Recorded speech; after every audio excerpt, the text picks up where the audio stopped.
ಮಳೆ ಬಂದ್ರೆ ಹೋಗಿದೆ ಆ ಕಡೆಗೆಲ್ಲ ಇದೆ.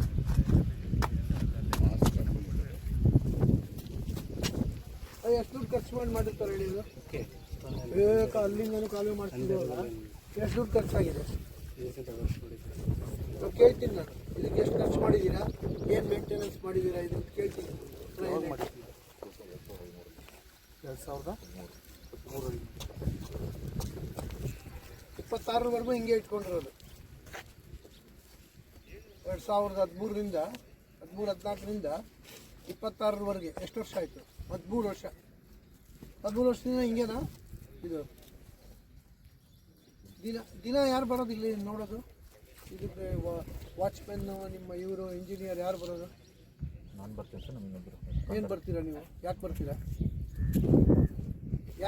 ಹೇಳಿ. ನೀವು ಬರೋ ಉದ್ದೇಶ ಹೇಳಪ್ಪ. ಇಲ್ಲಿ ಬರ್ತೀರಾ, ನೋಡ್ಕೊಂಡು ಹೋಗ್ತೀರಾ. ಬರೋ ಉದ್ದೇಶ ಏನು ನೋಡಕ್ಕೆ ಬರ್ತೀರಾ? ಏನು ಮಾಡಕ್ಕೆ ಬರ್ತೀರಾ? ಏನು ಡ್ಯೂಟಿ, ಏನು ಅಡ್ಜಸ್ಟ್ ಮಾಡಿರ್ತಾರೆ?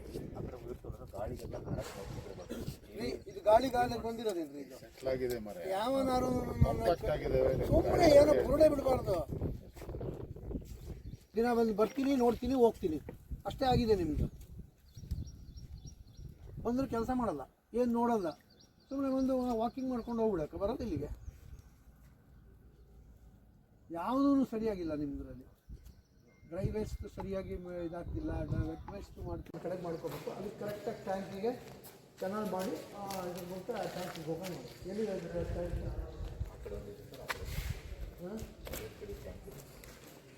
ಗೋಡೆ ಆ ಕಡೆನಾ? ಎಷ್ಟು ಮ್ಯಾನುಫ್ಯಾಕ್ಚರ್ ಮಾಡ್ತೀರಪ್ಪ ಗೊಬ್ಬರ? ಒಂದು ದಿವಸಕ್ಕೆ ಎಷ್ಟಾಗುತ್ತೆ? ಒಂದು 50 ಚೀಲ. 50 ಚೀಲ ಒಂದು ದಿನಕ್ಕೆ. ಇದೆಷ್ಟು ಖಾಲಿ ಆಗುತ್ತೆ? ಇದು ಒಂದು 20ರಿಂದ 30 ಚೀಲ ಆಗಬೇಕು ಅಂತಂದರೆ ಎಷ್ಟು ಲಾರಿ ಲೋಡು ಖರ್ಚಾಗುತ್ತೆ? ಒಂದು 20ರಿಂದ 30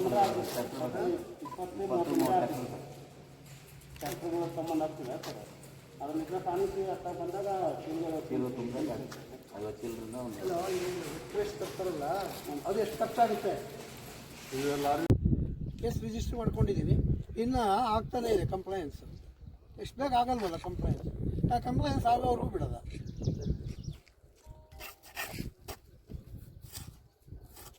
ನೀವು ಈ ಕರೆಯಾಗಿ ಸ್ಟ್ರಿಕ್ಟಾಗಿ ಕ್ರಮ ತಗೊಂಡಿದ್ರೆ ನಾನು ನಿಮ್ಮ ಮೇಲೆ ಕ್ರಮ ತಗೋತೀನಿ. ಇದು ಗೊತ್ತಾಯ್ತಾ? ಹಾಂ, ನೀವೇನು ಬೇಕೋ ಗೌರ್ಮೆಂಟಿಗೆ ದುಡ್ಡಿಲ್ಲ ಅಂತಂದರೆ ಬೇಕಾದ್ರೆ ನನಗೆ ಕಳಿಸಿ, ನಾನು ನಿಮ್ಗೆ ಸ್ಯಾಂಕ್ಷನ್ ಮಾಡಿಸ್ಕೊಳಕ್ಕೆ ನಾನು ಅವ್ರಿಗೆ ಬರೀತೀನಿ. ಗೊತ್ತಾಯ್ತು? ತಗೊಂಡು ವಾರ್ ಫುಟಿಂಗಲ್ಲಿ ಮಾಡಿ ಇದನ್ನೆಲ್ಲ ನೀಟಾಗಿ ಇಟ್ಕೋಬೇಕು ಸರ್. ನೀಟಾಗಿ ಅಂತಂದರೆ ಎಲ್ಲೆಲ್ಲಿ ಏನೇನು ಇಡಬೇಕೋ ಇರೋ ಜಾಗಗಳಲ್ಲಿ ಇಟ್ಕೊಂಡು ಕರೆಕ್ಟಾಗಿ ಮಾಡಬೇಕು.